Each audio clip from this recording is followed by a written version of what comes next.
Hello, friends. We are doing this series on Julius Caesar, and today we're going to do the development of Mark Antony as a very strong character in Shakespearean play Julius Caesar, because Antony turns out to be someone else from what he's shown in the beginning to be.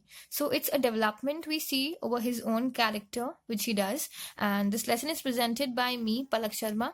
Few things about me. I'm an economics honors student, a poet at heart, a theatre geek, a mixture of Keats and Shakespeare. And once you're done watching this lesson, do not forget the three R's and the S. Rate, review, recommend, and share the lesson. You can follow me on Unacademy. Here is my link.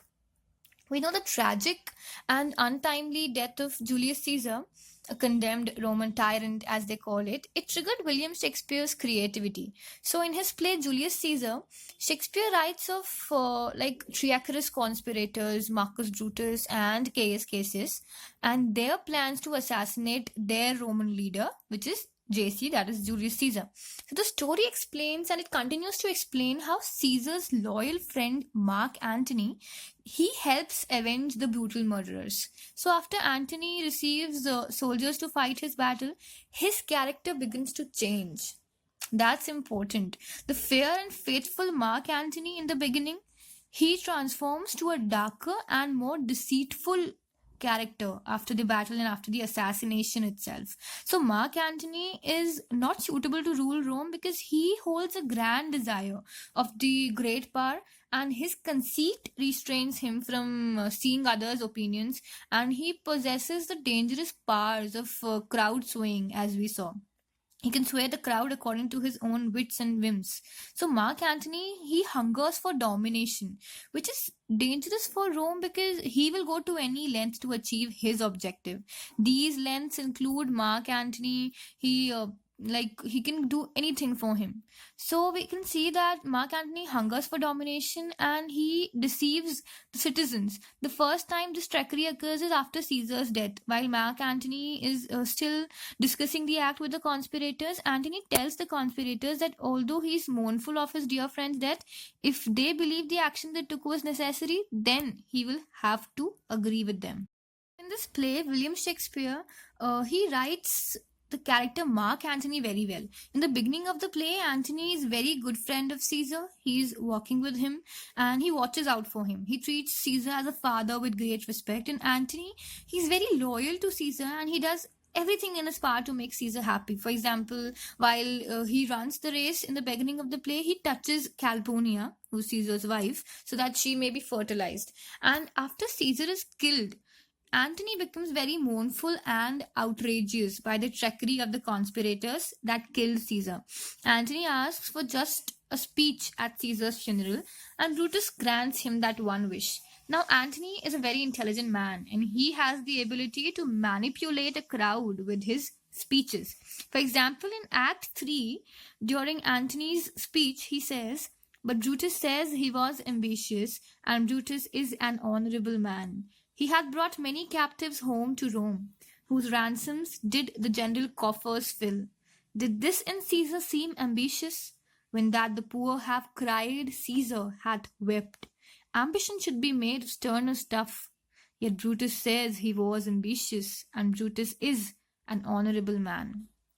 By this, it shows that Antony is intelligent and has the courage, for he mocks Brutus and his accusations. And it shows how he can manipulate the crowd by telling of Caesar's wonderful accomplishments.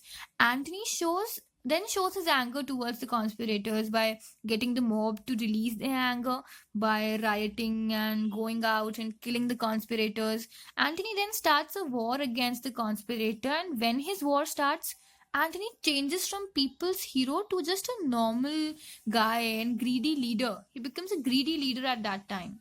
His hate for Brutus, it grows over time, and with that hate, his greed grows also. Antony starts thinking more about his wealth than about the people that he's supposed to be caring for. And in Act 5, Antony expresses his feelings towards Brutus before they go into the battle that will decide who's the rightful ruler of Rome. So he says, "Villains, you did not sow when you wield daggers, hacked one another in the sides of Caesar. You showed your teeth like apes and fawned like hounds, and bowed like bondmen kissing Caesar's feet. whilst damned Casca like a cur behind struck Caesar on the neck. Oh, you flatterers. Now Antony has become just as those he hates, for he and Octavius, they are building their wealth and their lands for the better of themselves. Antony treats Octavius as a less important person and a partner instead of an equal. And Antony, he has become a greedy person. He is revengeful and he lets his greed take over his thoughts and his good feelings.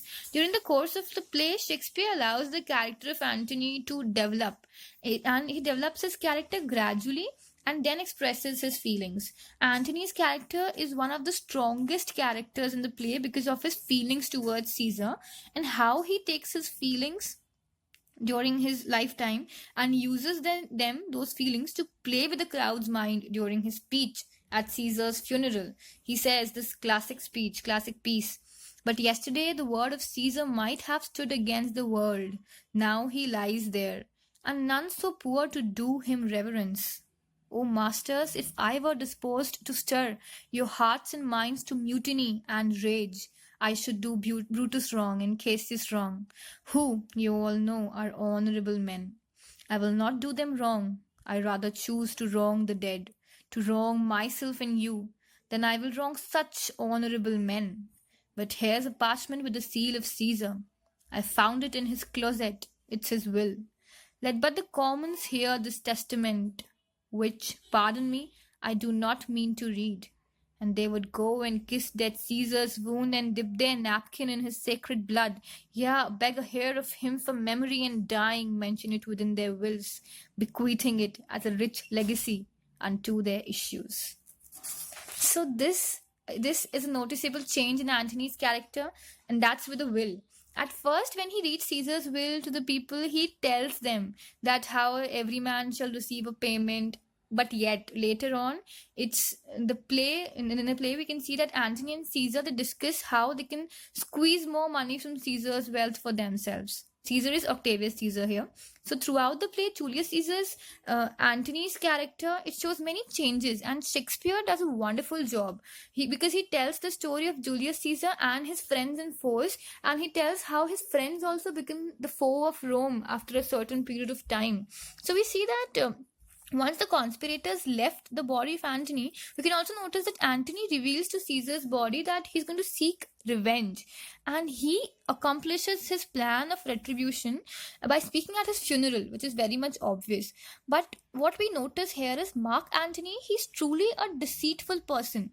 Now, this attribute is apparent in Antony's actions, including how he handles his excessive greed, his presumption in himself, and his opinions and his perilous power of public speaking. Antony is not worthy of the presidency because he would be entrusted with too much power. And jurisdiction is an important privilege given to only those who can prove themselves as worthy and capable. Now, Mark Antony has demonstrated that he cannot adequately rule Rome, and therefore he shouldn't be allowed the opportunity to do so. So we notice that how Mark Antony turns from a good person, a loyal friend, to a greedy foe for Roman Empire. So this is it. Thank you so much. Rate, review, recommend, and share the lesson. You'll be getting more into the details of the play in the next lessons. Till then, goodbye.